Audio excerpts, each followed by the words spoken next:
नमस्कार, माउन्टेन समाचारमा स्वागत छ। म मन्जु कार्की। नमस्कार, म सुचिता बुढाथोकी। सुरुमा अहिलेसम्मका मुख्य समाचार।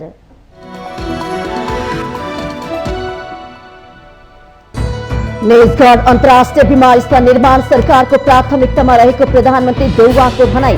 आयोजना कुनै पनि हालतमा नरोकिने प्रश्नोक्ति। एमाले अध्यक्ष केपी ओलीद्वारा कृषि मन्त्री यादवको राजीनामा माग। समयमै किसानलाई मल दिन नसक्ने मन्त्रीले तत्कालै पदबाट राजीनामा गर्नुपर्ने जिकिर। गठबन्धन सरकारले देशमा अस्थिरता पैदा गरेको राप्रपा नेपालका अध्यक्ष कमल थापाको आरोप। जनताबाट प्रत्यक्ष निर्वाचित प्रधानमन्त्रीको व्यवस्था हुनुपर्ने टिप्पणी। संघ र प्रदेशको आगामी निर्वाचनमा स्वतन्त्र उम्मेद्वारहरूको गठबन्धन बनाउन प्रस्ताव। 5 वर्षका लागि खुला तर सांगठित दबाव समूह बनाउने तयारी। प्रधानमन्त्री तथा कांग्रेस सभापति देउवालाई गठबन्धन सरकार र पार्टी चलाउन सकस। गठबन्धन र सरकारको समीकरणमा लाग्दा पार्टी लथालिङ्ग भएको शेखर पक्षको आरोप। युक्रेनलाई 82 करोड डलर बराबरको थप सैन्य सहयोग प्रदान गर्ने अमेरिकी घोषणा। रुसले युक्रेनमा दर्जनौं क्षेप्यास्त्र प्रहार गर्दा जनजीवन अस्तव्यस्त। र महिला साफ च्याम्पियनसिप नेपालमा आयोजना गर्ने साफ कार्यकारी समिति बैठकको निर्णय। च्याम्पियनसिप आगामी भदौ 13 देखि 25 गतेसम्म आयोजना हुने।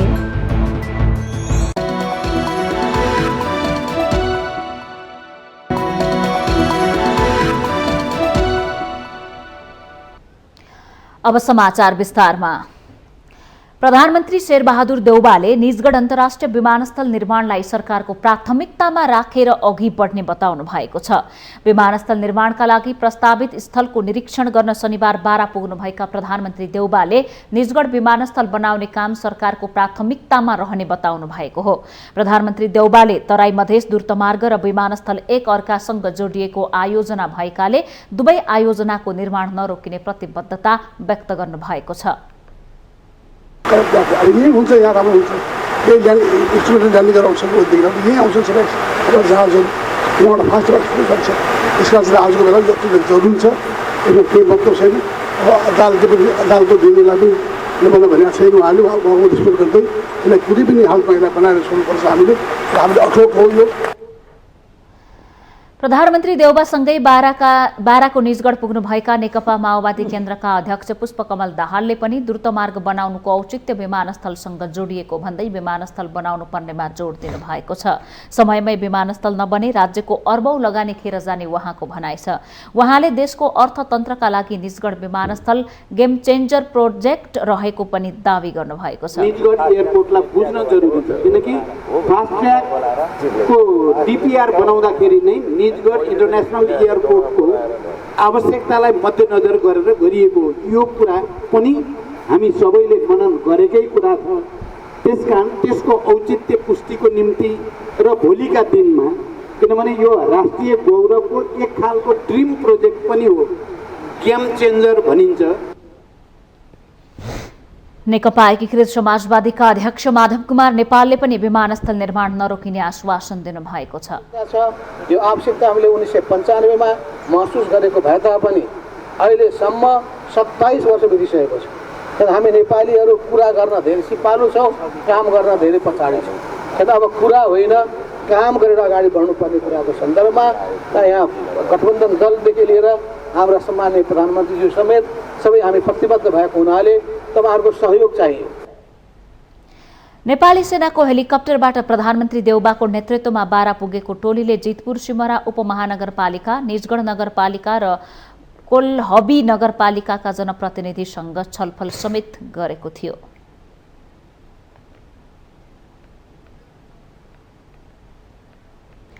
प्रमुख प्रतिपक्षी दल नेकपा एमालेका अध्यक्ष केपी शर्मा ओलीले कृषि तथा पशुपक्षी विकास मन्त्री महेन्द्र राय यादवको राजीनामा माग गर्नु भएको छ।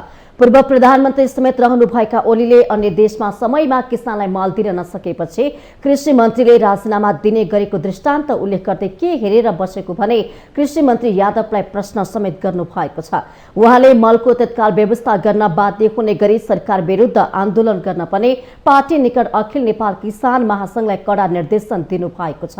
महासंघले शनिबार च्यासल स्थित पार्टी केन्द्रीय कार्यालयमा आयोजना गरेको एक कार्यक्रममा बोल्दै अध्यक्ष ओलीले किसानले मल नपाइरहेका बेला चुप लागेर बसेको भन्दै महासंघका नेता कार्यकर्ता प्रति आक्रोश समेत व्यक्त गर्नु भएको छ।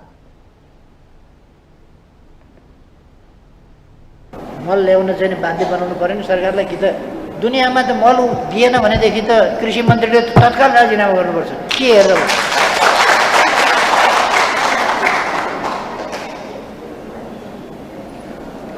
हेरेर बस्यो त मन्त्रीले? के हेरेर बस्यो? सरकारले के हेरेर बस्यो? अनि मुख्य काम कृषि क्षेत्रलाई हेर्नुपर्ने मन्त्री बनाएको, मन्त्री भएर भत्ता खाऊ झन्डा हल्लाऊ भनेर मन्त्री बनाएको कि किसानलाई मल देऊ भनेर, बिउ बिजन देऊ समयमा भनेर, उन्नत जातको बिउ बिजन देऊ भनेर, पशु पन्छी आदि इत्यादिको नस्ल सुधार गरेर कृषिको आधुनिकीकरण गरेर कृषि क्षेत्रको उत्पादकत्व वृद्धि गर भनेर हो कि झन्डा हल्लाऊ भनेर हो? पिर्कामा सलामी खानका लागि मन्त्री बनाएको हो।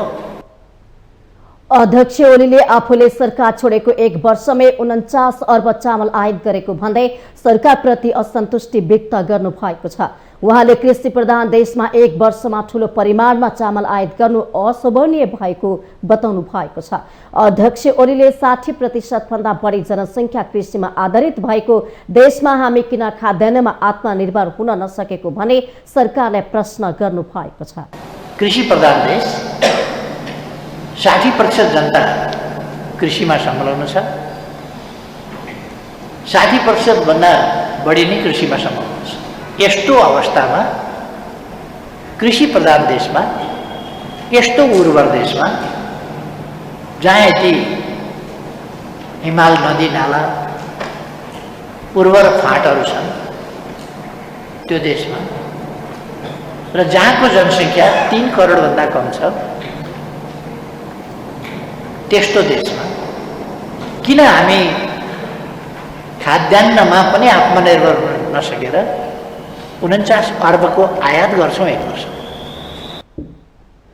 अध्यक्ष ओलीले प्रधानमन्त्री शेरबहादुर देउवाले संसदमा रोस्टरमा उभिएर किसानलाई मलको तत्काल आपूर्ति गर्ने मिठो कुरा गरेको तर मल ल्याउने प्रबन्ध भने कहीँ पनि नगरेको आरोप लगाउनु भएको छ।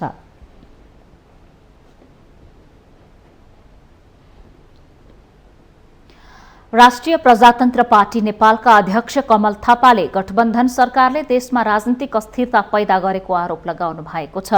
शनिबार काठमाडौँमा आयोजित उपत्यका स्तरीय संयोजित संगठनहरूको भेलालाई सम्बोधन गर्दै अध्यक्ष थापाले यस्तो आरोप लगाउनु भएको हो। उहाँले सर्वोच्चको परमादेशबाट बनेको गठबन्धन सरकारले देशमा राजनीतिक अस्थिरता पैदा गरेको आरोप समेत लगाउनु भएको छ। अध्यक्ष थापाले स्वार्थ परिपूर्तिको निमित्त 6 महिनामा पार्टी परिवर्तन गर्नाले अस्थिरता उत्पन्न भइरहेको पनि बताउनु भएको छ। उहाँले यस किसिमका विकृति र विसङ्गतिलाई हटाउन नेपालमा जनताबाट प्रत्यक्ष निर्वाचित प्रधानमन्त्री हुने व्यवस्था हुनुपर्ने माग गर्नुभयो। स्वार्थ परिपूर्तिका निमित्त 6 महिनामा मन्त्री परिवर्तन गर्ने अस्थिरताको सिर्जना अहिले भइराखेको छ। यो विकृतिको अन्त्यका निमित्त राप्रपा नेपालले अब यस्तो खालको संसदीय व्यवस्था उपयुक्त हुँदैन भनेर जनताबाट प्रत्यक्ष निर्वाचित प्रधानमन्त्री हुने व्यवस्था हुनुपर्दछ। अध्यक्ष थापाले मन्त्रीको प्रलोभन दिएर पैसा खर्च गरेर मन्त्री हुने व्यवस्थाले नेपालको हित गर्न नसकेको बताउनुभयो। उहाँले व्यापारी र विदेशबाट उठाएको पैसाले चुनाव लड्ने प्रवृत्तिको अन्त्य हुनुपर्नेमा जोड दिनु भएको छ।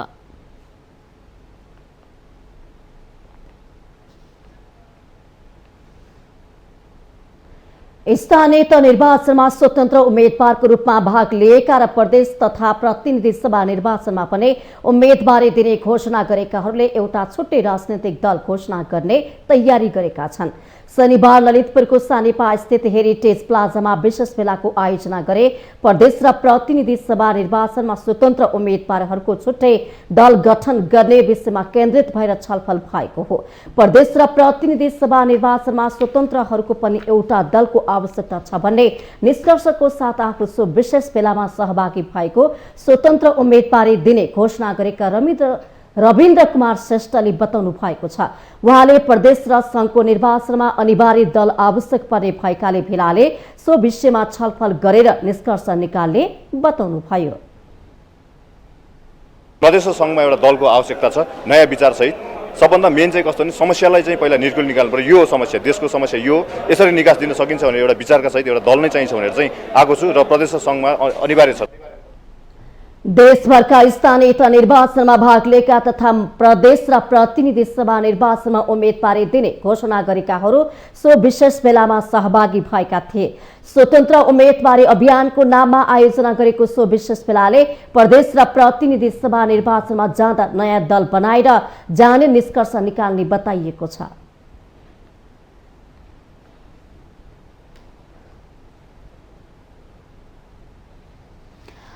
प्रधानमन्त्री तथा कांग्रेस सभापति देउबालाई अहिले गठबन्धन सरकार र पार्टी एकसाथ चलाउन सकस परिरहेको छ। देउबाले पार्टीको व्यवस्था गर्दै गठबन्धन र सरकारको समीकरणमा लाग्दा पार्टी लथालिङ्ग भएको आरोप शेखर पक्षले लगाइरहेको छ। सरकारमा गठबन्धन दलहरूको खिचातानी र पार्टीमा इतर पक्षको दबावले देउबालाई अप्ठ्यारो परेको देखिन्छ। नेपाली कांग्रेसले सत्ता सम्हाल्ने अवसर पाएदेखि कांग्रेस सभापति देउवा पार्टीभन्दा गठबन्धन र सरकारसँग नजिक देखिनु भएको छ। त्यसो त फरक फरक पृष्ठभूमिका 5 दलहरूलाई एक ठाउँमा जोडेर सरकार बनाउनु र उनीहरूलाई मिलाएर राख्नु चुनौतीपूर्ण विषय हो। त्यसैले पनि प्रधानमन्त्री देउवालाई पार्टी सञ्चालन भन्दा सरकार र गठबन्धन व्यवस्थापनमा भ्याइ नभ्याइ छ। 14औं महाधिवेशनमा सभापति निर्वाचित हुँदै गर्दा सत्ता शक्ति नै देउवाको हतियार रहेको विश्लेषण भएको थियो। आफू प्रधानमन्त्री रहेका कारण नैतिकता जोगाउन भए पनि सभापति जित्नुपर्छ भन्ने देउवाको अभिव्यक्तिले पनि त्यसलाई पुष्टि गरेको थियो। तर सभापति निर्वाचित भइसके पश्चात पनि देउवाको ध्याउन सत्ता समीकरण मिलाउनमै बढी देखिएको छ। तर पनि सरकारको प्रदर्शन उत्कृष्ट रहन भने सकेको छैन। महाधिवेशनको 6 महिना पुगिसक्दा न त पार्टीमा विभागहरू गठन हुन सकेका छन्, न त केन्द्रीय कार्यसमितिले पूर्णता पाउन सकेको छ। विधान अनुरूप पार्टी सञ्चालन हुन नसकेको भन्दै पार्टीभित्रै विरोधी खेमाले देउवामाथि दबाव बढाइरहेको छ। सभापतिजी नेपाली कांग्रेसको भन्दा पनि गठबन्धनको सभापति भएर हिँड्नु भएको छ र उहाँले पार्टीभित्रै 40% महाधिवेशन प्रतिनिधि जुन गाउँ वडाबाट निर्वाचित भएर आउँछन् उहाँहरूलाई आफू उहाँहरूको सभापति हुँ भन्ने चाहिँ अनुभूति चाहिँ दिलाउन सक्नु भएको छैन। त्यसकारणले यसको विरुद्ध चाहिँ हामी अहिले हरेक प्रदेश पालिका सबैतिर परिचालन गर्ने र कांग्रेसलाई पनि बलियो बनाउने र पार्टी चाहिँ विधि विधान अनुरूप चलोस् भनेर पनि दबाब दिने कुरामा चाहिँ हामी अगाडि बढ्दैछौँ। गठबन्धनमा देउवाको वफादारीलाई पनि इतर पक्षले पचाउन सकेको छैन। स्थानीय चुनावदेखि नै गठबन्धनबाट अलग हुनुपर्छ भन्दै आएको कोइराला पक्ष आगामी चुनावमा गठबन्धनको पक्षमा देखिँदैन। त्यसैमाथि सरकार र पार्टीको आन्तरिक निर्णय र नियुक्तिमा देउवा एकलौटी हाबी हुने गरेको भन्दै इतर पक्षमा असन्तुष्टि अझै बढेको छ। गठबन्धनमा माओवादी र एकीकृत समाजवादीले अनेक बखेडा झिकिरहँदा देउवा कुनै पनि हालतमा सबैलाई मिलाएर जाने कसरत लाग्नु भएको छ। यसले पार्टीप्रति सभापति देउवाको जिम्मेवारी ओझेलमा परे जस्तो देखिन्छ। पार्टीमा नीति र विधानले देउवालाई गिज्याइरहेको छ। त्यसैले अहिलेको बेला एउटा साथीले अर्को साथीलाई दोष लाउने होइन, गुडको बेला होइन जुटको बेला गर्नुपर्ने आवश्यकता छ। सबैलाई एक ठाउँ राखेर जाने कुरामा हामी केन्द्रित छौँ। पार्टी सभापति गठबन्धनको सभापति जस्तो हुनु यो माने पनि स्वाभाविक थियो। 25% सांसदले सरकार गठन हुँदैन थियो। सबै अन्य साथीहरूलाई समेटेर गठन गरेको हुँदा उहाँहरूलाई एकत्रित बनाउनका लागि उहाँ लाग्नु भएको सत्य हो। त्यो सँगसँगै पार्टी पनि अब एकताबद्ध रूपमा अगाडि बढ्छ र सबैलाई समेटेर जान्छ। प्रदेश र सङ्घको निर्वाचन सम्मुखमा रहँदा गठबन्धन दलहरूले मन्त्रीमण्डल हेरफेरका लागि देउवालाई दबाब दिइरहेका छन्। यता महाधिवेशनको 6 महिना बितिसक्दा काङ्ग्रेसले गर्ने भनेको नीति अधिवेशन अलमलमा परेको छ भने सम्पूर्ण विभागहरू गठन गर्नुपर्ने समयसीमा ढल्किँदै गइरहेको छ। चुनावी सरकारको नेतृत्वकर्ता देउवालाई गठबन्धन र पार्टी एकसाथ हाँक्न मुस्किल देखिएको छ। माउन्टेन टेलिभिजन एचडीका लागि क्यामेरामा प्रदीप घलानका साथमा सुजन चालिसेको रिपोर्ट। माउन्टेन समाचारमा पालो भएको छ विश्रामको।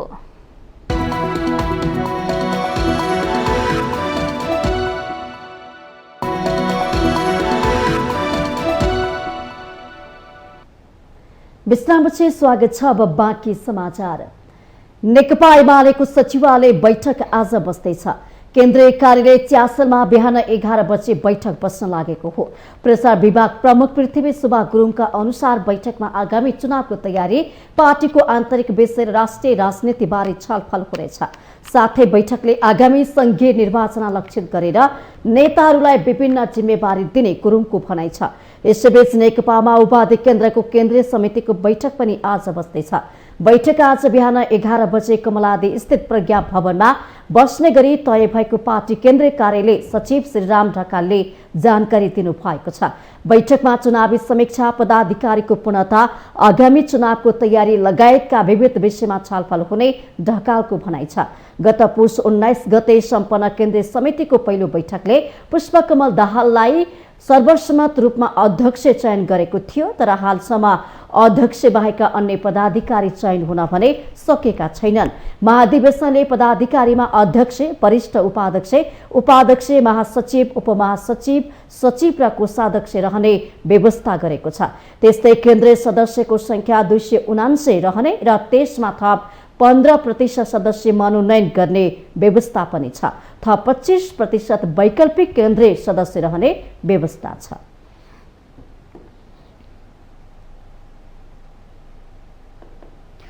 जनता समाजवादी पार्टीमा लामो समयदेखि कचल्टिएको विवाद अब फुटतिर अघि बढेको छ। अन्ततः डाक्टर बाबुराम भट्टराई र उपेन्द्र यादव दुवैले सहमतिमै आफ्नो बाटो लाग्ने तयारी गरेसँगै डाक्टर भट्टराईको आगामी राजनीतिक यात्राको बारेमा विभिन्न टिक्का टिप्पणी र आंकलन सुरु भएको छ। 7 वर्ष अघि माओवादी छाडेका भट्टराईको पुनः माओवादीसँग बाक्लिएको उठबसले कतै पुरानै पार्टी फर्कन लागेको त होइन भन्ने आशंकालाई बल दिएको छ। कुनै बेला नेपाली राजनीतिमा एउटा चर्चित नाम थियो डाक्टर बाबुराम भट्टराई। डाक्टर भट्टराईलाई धेरै नेपाली युवाले आफ्ना आदर्श मान्दथे, किनकि उनलाई धेरैले सच्चा कम्युनिस्ट नेताको रूपमा चिन्थे। पीएचडी गरेका इन्जिनियर, एसएलसीका बोर्ड प्रथम, माओवादी आन्दोलनका शीर्षस्थ नेता भट्टराईलाई चिनाउने थुप्रै उपनामहरू थिए।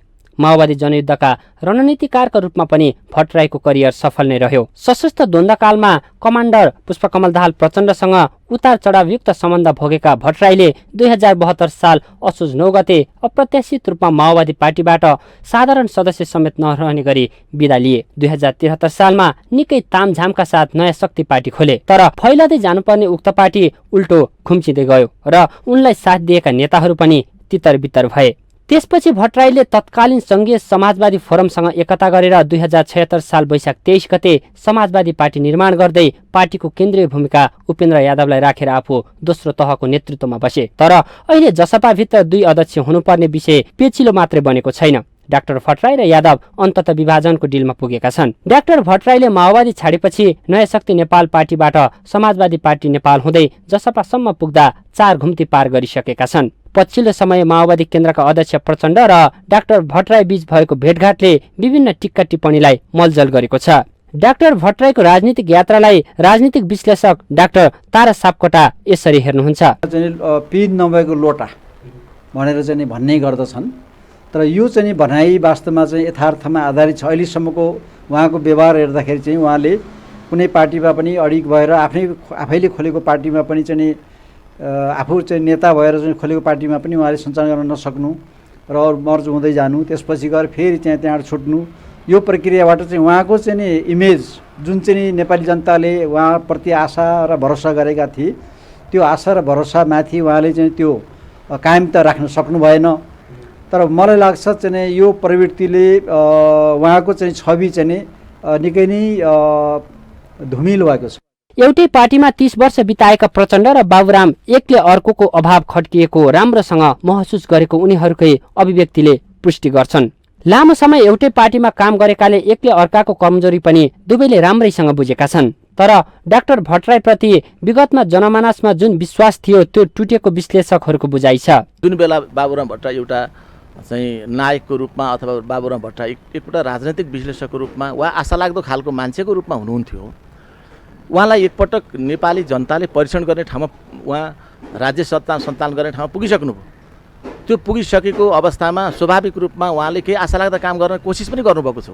तर अहिले पछिल्लो कालखण्डमा जहाँ उहाँ एउटा आफ्नो सैद्धान्तिक अथवा दृष्टिकोणमै तपाईँ वितरण भएर जानुभयो भनेपछि यो मुलुकको आवश्यकतालाई यो मुलुकको जनताहरूले अब फेरि पुनः बाबुराम भट्टराईलाई त्यही हैसियतले नेकपा माओवादीमा आए पनि ठुलो विश्वासको आधारमा लिएर जालान् जस्तो मलाई लाग्दैन। आफ्नो चमत्कारिक व्यक्तित्व क्षीण हुँदै जाँदा पूर्व प्रधानमन्त्री समेत रहिसकेका डाक्टर भट्टराईको कहिले पुनर्निर्माण प्राधिकरणको सिइओ बन्ने लबिङमा त कहिले मेयरको आकांक्षीमा नाम आउँछ। माओवादी छाडेदेखि नै माओवादी विरुद्ध कटु अभिव्यक्ति दिँदै आएका डाक्टर भट्टराईलाई 5औं राजनीतिक घुम्तीमा पुरानै घरको ओत भेटिन्छ या फेरि अज्ञात यात्रामा हिँड्नुपर्छ त्यो भने निकट भविष्यमै थाहा लाग्नेछ। माउन्टेन टेलिभिजन एचडीका लागि क्यामेरामा निखिल कपालीका साथमा बटुक राजगिरीको रिपोर्ट। हालै सम्पन्न स्थानीय तहको निर्वाचनमा केही स्वतन्त्र उम्मेदवारहरूले बाजी मारेपछि अब हुन लागेको संघ प्रदेशको निर्वाचनमा स्वतन्त्र उम्मेदवारी घोषणा गर्ने लहर चलेको छ। राजनीतिक दलहरूप्रति वितृष्णा बढेको भनेर चौतर्फी विश्लेषण भइरहेको बेला स्वतन्त्रहरू व्यक्तिहरूले पनि उक्त जनभावनालाई समात्न खोजेको देखिन्छ। आसन्न संघ र प्रदेशको निर्वाचनलाई लक्षित गर्दै सांसदका आकांक्षीहरूले धमाधम स्वतन्त्र रूपमा उम्मेदवारी घोषणा सुरु गरेका छन्। प्रतिनिधि सभा निर्वाचनको मिति घोषणा गरिएको छैन, तर उम्मेदवारी घोषणा गर्ने क्रम बढेको छ। हालै सम्पन्न स्थानीय तहको निर्वाचनमा 753 स्थानीय तहमध्ये 31 पालिकाका प्रमुख, उपप्रमुख, वडा अध्यक्ष र सदस्यमा गरी 385 ठाउँमा स्वतन्त्र उम्मेदवारले जितेका थिए, जसको प्रभाव संघको निर्वाचनमा पनि प्रत्यक्ष परेको छ। राजनीतिक दलका शीर्ष नेताहरूले आफ्नो नातागोता र आसेपासेलाई संरक्षण गरेकै कारण राजनीतिमा लामो समय त्याग, तपस्या, योगदान र बलिदान हुने र देश तथा समाज परिवर्तनमा योगदान दिन सक्ने क्षमतावान व्यक्तिहरू अवसरबाट वञ्चितीकरणमा परिरहेका छन्, जसको फाइदा स्वतन्त्र व्यक्तिहरूले उठाउन खोजेको देखिन्छ। सांसदका लागि स्वतन्त्र उम्मेदवारी घोषणा गरिसकेकाहरू भने हिजोसम्म सडकबाट आवाज उठाएको र अब सदनमै गएर जनताका आवाज उठाउने बताउँछन्। नीति निर्माण गर्ने ठाउँमा जानुपर्छ अनि त्यहाँ बहुमतको करहरू हुन्छ। त्यहाँ एक व्यक्तिले चाहिँ त्यो नीति निर्माणको कानुनहरू बनाउन सक्दैन।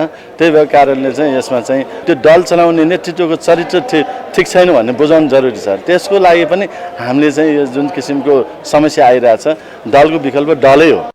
समय परिवर्तन भएर आयो, जुन जनताले एउटा उत्साह देखाउनु भयो नि स्वतन्त्रपट्टिको, त्यसलाई चाहिँ फोकस गरेर चाहिँ अलिक प्लानिङ पछाडिको प्लानिङलाई अगाडि लिएको मात्रै हो। तपाईँ हामीले दृढ इच्छा हुनुपर्छ, एभ्रिथिङ पोसिबल। जति पनि जनताको अहिले विभिन्न अब संसद भनेर पोलिसी लेभलका कुराहरू आउँछ होइन, कसरी हुन्छ चाहिँ त्यो पोलिसी जनता अनुसारको पोलिसी चाहिँ जनताले जे चाहेका छन् विकासको पोलिसीहरू चाहिँ ल्याउन सक्यो भने चाहिँ सक्छु भन्ने नै एकदमै आफूलाई आत्मविश्वास नै छ। र पार्टीको जस्तो व्हिपमा चाहिँ हामीले कुनै पनि काम पनि गर्दैनौँ। हामी तटस्थ जनताको लागि आवाज उठाउने रूपमा मलाई लाग्छ अब स्वतन्त्रहरूको धेरै ठुलो ग्रुप यसपालि सदनभित्र जान्छ र त्यो ग्रुपले प्रेसर दिएर चाहिँ हुने कामहरू र राम्रा कामहरू समृद्ध नेपालका लागि चाहिँ आवाजहरू चाहिँ बढी उठाउने गरिन्छ। र यो देशलाई समृद्ध बनाउनको लागि सोच्ने व्यक्तिको रूपमा चाहिँ म सदनसम्म हाम्रो आवाजलाई लान खोजिरहेको छु, जुन जनताको आवाज हो। जनताका प्रत्येक आवाजहरूलाई चाहिँ सदनमा लाने सोच क्रिएट गरेर चाहिँ हामी जान खोजिरहेका छौँ। संघर्ष र बलिदानले स्थापित भएका राजनीतिक दलहरूले आमूल परिवर्तन चाहेका जनताहरूको आवाजलाई बेवास्ता गरेकै कारण आज उनीहरूलाई दलीय अपरिहार्यताको औचित्य स्थापित गर्नु कठिन बन्दै गएको छ। स्वतन्त्र व्यक्तिहरूप्रति जनआकर्षण भए पनि संघ र प्रदेशमा कदाचित विजयी बनेको अवस्थामा पनि सहज भने पक्कै छैन। अहिले आज हामी स्वतन्त्रहरू उठ्यौँ, तपाईँको चाहिँ अब यसैपालि हामीले तपाईँको चाहिँ बहुमत पुऱ्यायौँ र यसैपालि हामी तपाईँको चाहिँ हाम्रो मनमर्जीले संविधानै परिमार्जित गर्छौँ, यो व्यवस्थै परिवर्तन गर्छौँ, अवस्थै परिवर्तन गर्छौँ भनेर कोही यदि हुनुहुन्छ भने अपेक्षा राख्न पाइन्छ। अप्टिमिस्टिक हुन पाइन्छ, तर वास्तविकता चाहिँ त्यो होइन। वास्तविकता के हो भने अहिले चाहिँ हामी सबैभन्दा पहिले जाने, मुद्दा स्थापित गर्ने, बोल्ने र तपाईँको चाहिँ अहिले भइरहेकाहरूलाई थ्रेट गर्ने, अब यसो गर्नुपर्छ, खडा गर्ने, गल्ती गर्दैछ, अहिले त हामी सडकमा छौँ नि त, गल्ती गर्दैछ, अब हामी तपाईँ के गर्छ भोलि रोस्टममा गएर तपाईँको चाहिँ रोस्टममा कुरा गर्न सक्छौँ नि त। यी राजनीतिबाट जसरी मेरै क्षेत्रबाट माधवकुमार नेपाल अथवा एकबाट मेरो जन्मथलबाट प्रकाश मान सिंह, उहाँहरूले जे भनेर त्यो अगाडि जनतालाई जानुभयो र त्यो कुराहरू कुनै पनि पुरा गर्नु भएन। खालि आफन्तवाद बढी हाबी भयो, व्यक्तिवाद हाबी भयो, व्यक्तिगत स्वार्थ लगेर राजनीतिमा जोड्नु भयो, व्यक्तिगत स्वार्थ लगेर त्यो तपाईँको त्यहाँ राजनीतिलाई त्यो कमाइ खाने भाँडो र तपाईँको पेसा बनाउनु भयो। हामीले समग्रमा हाम्रै देश बनाउन जान लागेको, राम्रो काम गर्नको लागि चाहिँ हामी त्यो ठाउँमा जान लागेको। अब यसको लागि तपाईँको कतिले लडाउँछन्, कतिले भर्याङ हाल्लान्। दलहरूलाई राजनीतिक विरासत र शक्तिमा पकड जमाइराख्ने भनेर आरोप लागे पनि गैर दलीय वा स्वतन्त्र व्यक्ति संघ वा प्रदेश सभामा चुनिएर आमूल परिवर्तन ल्याउँछु भन्नु देवा सपना जस्तै हो। तर पछिल्लो समय स्वतन्त्र व्यक्तिहरूप्रतिको जनलहरले आफ्नो साख जोगाउन धौधौ भएका राजनीतिक दलहरूलाई ठूलो चुनौती भने पेश भएको छ। स्वतन्त्र उम्मेद्वारहरूको जित, बहुदलीय व्यवस्थामा दल र तिनका नेतृत्वप्रतिको झापड भएकाले स्थानीय निर्वाचनको परिणामबाटै सचेत भएर मूलधारका दलहरू सचिने र आफ्नो औचित्य पुष्टि गर्ने उपयुक्त समय पनि यो हो। माउन्टेन टेलिभिजन एचडीका लागि क्यामेरामा अमर रावतका साथमा बिन्दु अधिकारीको रिपोर्ट। उद्योग वाणिज्य तथा आपूर्ति मन्त्री दिलेन्द्र प्रसाद बडुले गिरिजा प्रसाद कोइराला विश्वविद्यालय खोल्नुपर्ने धारणा राख्नु भएको छ। शनिबार स्वर्गीय नेता गिरिजा प्रसाद कोइरालाको 79औं जन्म जयन्तीका अवसरमा आयोजित कार्यक्रमलाई सम्बोधन गर्दै मन्त्री बडुले गिरिजा प्रसाद कोइराला विश्वविद्यालय खोल्नुपर्ने धारणा राख्नु भएको हो। उहाँले अरू नेताको नाममा विश्वविद्यालय रहेको उल्लेख गर्दै स्वर्गीय कोइराला आदर्श र मूल्य मान्यताको प्रतीक भएकोले उहाँको नाममा पनि विश्वविद्यालय स्थापना गर्न आवश्यक रहेको बताउनु भएको छ। र हामीले बहुविश्वविद्यालयको नीति अन्तर्गत खोलेका विश्वविद्यालयले आफ्नो प्रतिस्पर्धा रिजल्टमा परिणाममा देखाइरहेका छन्। त्यसकारण एउटा प्रतिस्पर्धी क्षमता सहितको एउटा उत्कृष्ट आदर्श र उद्देश्य राखेर हामीले स्थापना गर्ने विश्वविद्यालय अवश्य पनि हामी सबैका निमित्त गौरवको विषय हुन्छ, खुसीको विषय हुन्छ। मन्त्री बडुले कोइरालाका नाममा प्रतिस्पर्धी र उत्कृष्ट विश्वविद्यालय स्थापना गर्न सरकार सहयोगका लागि तयार रहेको प्रतिबद्धता जनाउनु भएको छ।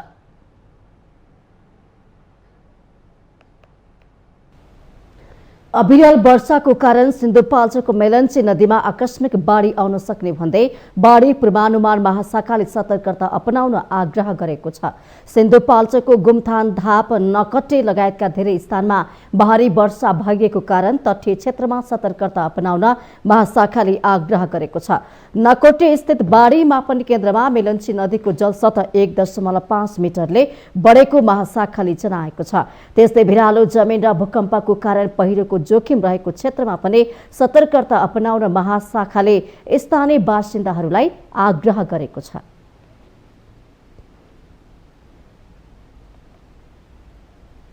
माउन्टेन समाचारमा पालो भएको छ विश्रामको।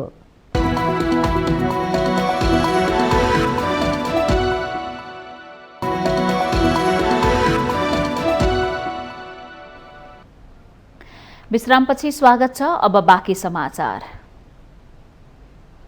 विभिन्न रोगका बिरामीहरू आयुर्वेदिक उपचारतर्फ आकर्षित हुन थालेका छन्। आयुर्वेदिक उपचार गर्दा निको हुनुका साथै खर्च पनि कम हुने भन्दै पछिल्लो समय दाङको तुलसीपुर 19 बिजौरीमा रहेको राप्ती आयुर्वेद चिकित्सालयमा बिरामीहरूको चाप बढ्न थालेको छ। दाङको तुलसीपुर उपमहानगरपालिका 19 बिजौरीमा रहेको राप्ती आयुर्वेद चिकित्सालयमा बिरामीहरूको भिड लाग्न थालेको छ। अस्पतालमा दैनिक सयौंको संख्यामा बिरामीहरू उपचारको लागि जाने गरेका हुन्। जिल्ला बाहिरबाट पनि टाढा टाढाका बिरामीहरू उपचार राम्रो हुने भन्दै आयुर्वेदिक उपचारका लागि जाने गरेका छन्। यो शाखा यहाँको शाखा हाम्रो अर्घाँचीमा छ, उहाँबाट चाहिँ यहाँ पठाउनु भएको, त्यही भएर यहाँ आएर यहीँ गर्यो। खर्च तपाईँको त्यति लाग्दैन, थोरै सिम्पल। त्यस्तै धनुषाको कमला नगरपालिका 4 का राम नारायण ठाकुर पनि भारतको हरिद्वारसम्म पुगेर उपचार गर्दा पनि निको नभएपछि राप्ती आयुर्वेद चिकित्सालयमा पुग्नु भएको छ। 4 त हरिद्वार गरायो 10 दिनमा फेरि नभएपछि यता त्यो अर्को भाइले लिएर आएको, यतै पढ्दैछ, कलेज गर्दैछ, त्यो भाइले लिएर आएको। अस्पतालमा विशेष गरी पायल्स, फिस्टुला, आमबाथ लगायतका बिरामीहरू उपचार गर्न जाने गरेका छन्। लामो समयदेखि विभिन्न अस्पतालमा उपचार गर्दा पनि निको नभएको रोग आयुर्वेद अस्पतालमा उपचार गर्न थालेपछि निको हुँदै गएको उनीहरूको भनाइ छ। प्रादेशिक अस्पतालमा गएँ, त्यहाँ भएन, 5-6 महिनासम्म पागिरह्यो। फेरि काठमाडौँ गएर टिचिङको डाक्टरसँग गएर आउँ, टिचिङमा त भएन, पालो ढिलो आउने भयो, टिचिङको डाक्टरले अन्तलगिर गराउनु भएको थियो, अनि त्यो पनि ठिक भएन। पछि अहिले यहाँ आएर यहाँ देखाएँ, यहाँ 24 दिन भर्ना भएर म अहिले घरबाट आउन जाने गरेको छु। धेरै सुधार भएको छ होला भन्ने आशामा छु। यहाँको डाक्टर धेरै राम्रो हुनुहुनेछ, यहाँको संस्कार पनि राम्रो छ, उसँग पेसेन्टसँग बोल्ने तरिका भयो सबै यहाँको धेरै राम्रो लाग्यो। कतिपयले नगर्ने त हामी विश्वास गर्छौँ, किनभने अब एन्टिबायोटिकबाट हामी थाकेर चितवन, नेपालमा लखनऊ, अब इन्डिया जाने पिजिआईमा सब हामीले भोगेको हुनाले अहिले तपाईँको आयुर्वेदिकमा तपाईँको राम्रो व्यवसित गर्ने पनि आयुर्वेदिक, अब आयुर्वेदिकमा नगइकन हाम्रो अब कल्याण छैन। आयुर्वेद एउटा चिकित्सा पद्धति मात्र नभई जीवनशैली भएका कारण अस्पताल विशेषज्ञ चिकित्सकबाट राम्रो सेवा दिँदा बिरामीहरूले आयुर्वेदलाई विश्वास गर्न थालेको अस्पतालले जनाएको छ। एउटा चिकित्सा पद्धति मात्र नभइकन यो चाहिँ एउटा जीवनशैली पनि हो। त्यसकारण हामीले परामर्श सेवाहरू पनि उपलब्ध गराइरहेका छौँ। कहीँबाट निको नभएका बिरामीहरू यहाँ आएर निको भएर जानुभएको छ र त्यो 50 शय्याको एमएसएस अनुसारको अन्तरङ्ग र बहिरङ्ग विभागको जुन भवन छ त्यो भवन निर्माण चाहिँ सबभन्दा आवश्यक कुरा रहेको छ। पछिल्लो समय बिरामीहरूलाई आयुर्वेदतर्फ विश्वास बढ्दै गएको छ, तर पुरानो संरचनाबाट सेवा दिँदा अस्पताललाई समस्या भइरहेको छ। प्रदेश सरकार मातहत रहेको यस अस्पतालको स्तर वृद्धि गरी देशकै नमुना अस्पताल बनाउन पहल गर्न आवश्यक छ। माउन्टेन टेलिभिजन एचडी का लागि दाङ सहकर्मी विकास डाँगीको रिपोर्ट। संघीय राजधानी काठमाडौँका बासिन्दालाई भिडभाड, भागदौड अनि व्यस्त जिन्दगीदेखि आरामको लागि फुर्सद निकाल्ने समय सायद कमै होला। जहिले र जताततै कामको चापको कारणले पनि राजधानीवासीले समय निकाल्न नसकेका हुन्। कामकै चापमा परेर हुन सक्ने शहरमा एकले अर्कालाई नचिन्ने र वास्ता नगर्ने सामान्य बनेको छ। तर यही व्यस्त शहरमा समय निकाल्न सक्ने हो भने मन भुलाउने अनेक उपाय अपनाउन सकिन्छ। भरियाको दिनभरको थकान मेटाउने बेला, सबै पेसा व्यवसायीहरूको विश्राम लिने बेला, बालबालिकाहरू खेल्दै र रमाउँदै गल्लीहरूमा हँसिलो अनुहार देखिने बेला, मठ मन्दिरमा आरती, पूजापाठ र दिएको उज्यालो र त्यसै गरी गोधुली साँझले बेग्लै आनन्द दिन्छ। सन्ध्याकालीन समयमा राजधानीको आकाश भने रङ्गीन बन्छ। सूर्योदय र सूर्यास्त हेर्न नगरकोट र सारायणकोट धाउने राजधानीवासीले फुर्सद निकालेर कौशीमा बस्ने मौका निकाल्ने हो भने भरपूर आनन्द लिन सकिन्छ। हल्का बादल भएको बखत दक्षिणी क्षितिज पहेँलो अनि रातो हुन्छ।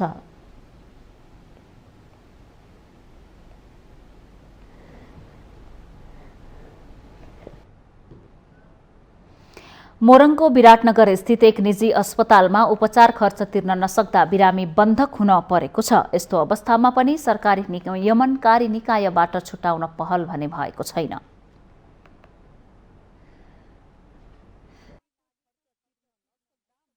विराटनगर स्थित गोल्डेन अस्पतालमा 6 जना बिरामी बन्धक भएका छन्। सुनसरीको कोशी गाउँपालिका स्थित हरिपुरमा भएको सवारी दुर्घटनामा परि घाइते भएका बिरामीलाई गोल्डेन अस्पतालले केही दिन अघि नै डिस्चार्ज गरे पनि उपचार खर्च तिर्न नसक्दा बन्धक भएर बस्नु परेको हो।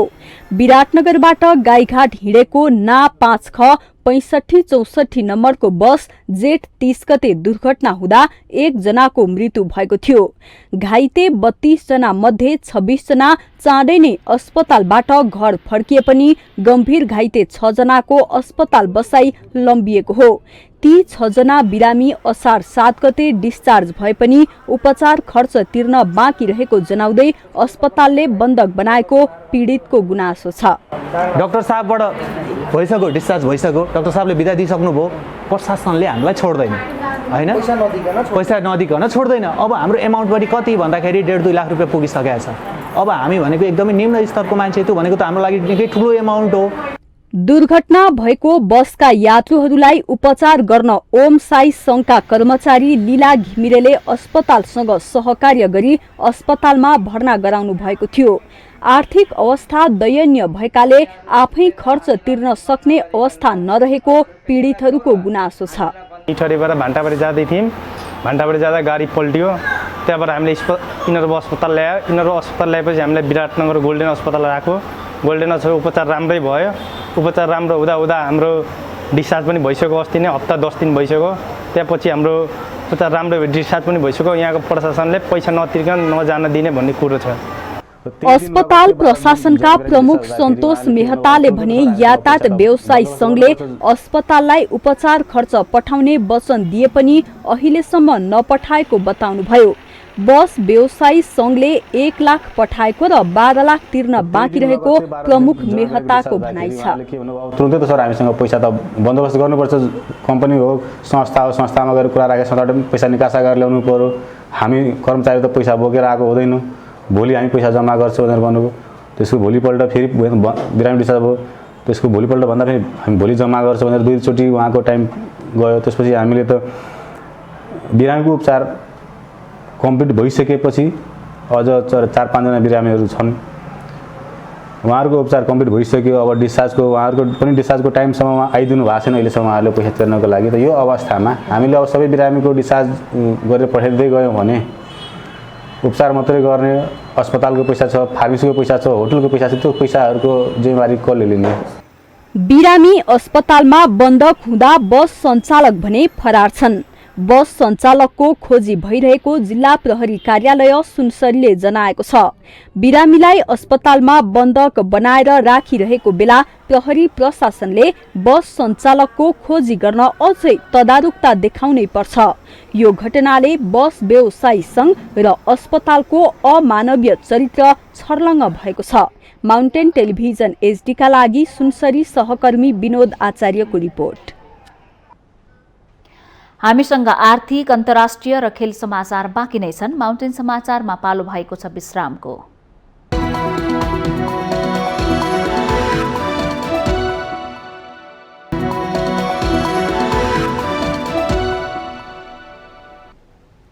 विश्रामपछि स्वागत छ। अब पालो आर्थिक समाचारको।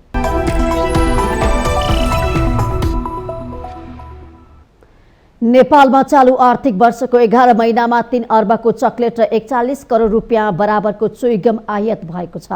भन्सार विभागले सार्वजनिक गरेको चालू आर्थिक वर्षको 11 महिनाको आयात निर्यात सम्बन्धी विवरण अनुसार सो परिमाणको चकलेट र चुइगम आयात भएको हो।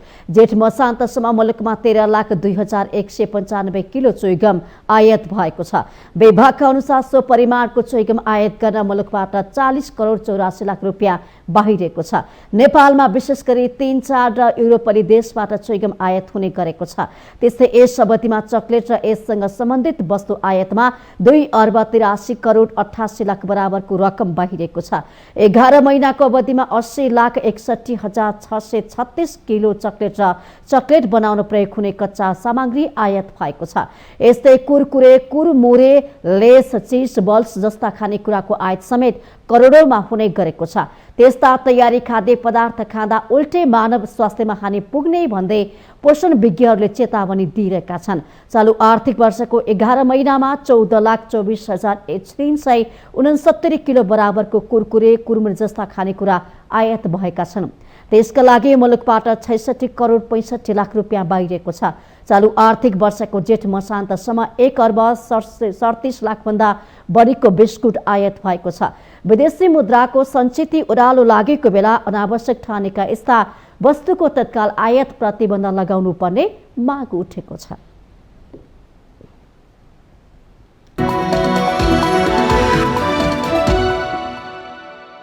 विश्रामपछि स्वागत छ। हामी माउन्टेन समाचारको अन्त्यमा आइपुगेका छौं। जाँदा जाँदै मुख्य समाचार पुनः एकपटक।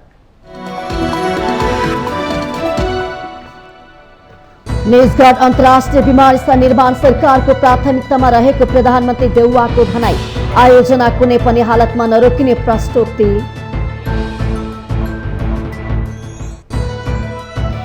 एमाले अध्यक्ष केपी ओलीद्वारा कृषि मन्त्री यादवको राजीनामा माग। समयमै किसानलाई मल दिन नसक्ने मन्त्रीले तत्कालै पदबाट राजीनामा दिनुपर्ने जिकिर। गठबन्धन सरकारले देशमा अस्थिरता पैदा गरेको राप्रपा नेपालका अध्यक्ष कमल थापाको आरोप। जनताबाट प्रत्यक्ष निर्वाचित प्रधानमन्त्रीको व्यवस्था हुनुपर्ने टिप्पणी। संघ र प्रदेशको आगामी निर्वाचनमा स्वतन्त्र उम्मेद्वारहरूको गठबन्धन बनाउन प्रस्ताव। 5 वर्षका लागि खुला तर संगठित दबाव समूह बनाउने तयारी। प्रधानमन्त्री तथा कांग्रेस सभापति देउवालाई गठबन्धन सरकार र पार्टी चलाउन सकस। गठबन्धन र सरकारको समीकरणमा लाग्दा पार्टी लथालिङ्ग भएको शेखर पक्षको आरोप। युक्रेनलाई 82 करोड डलर बराबरको थप सैन्य सहयोग प्रदान गर्ने अमेरिकी घोषणा। रुसले युक्रेनमा दर्जनौं क्षेप्यास्त्र प्रहार गर्दा जनजीवन अस्तव्यस्त। र महिला साफ च्याम्पियनसिप नेपालमा आयोजना गर्ने साफ कार्यकारी समिति बैठकको निर्णय। च्याम्पियनसिप आगामी भदौ 13 देखि 25 गतेसम्म आयोजना हुने।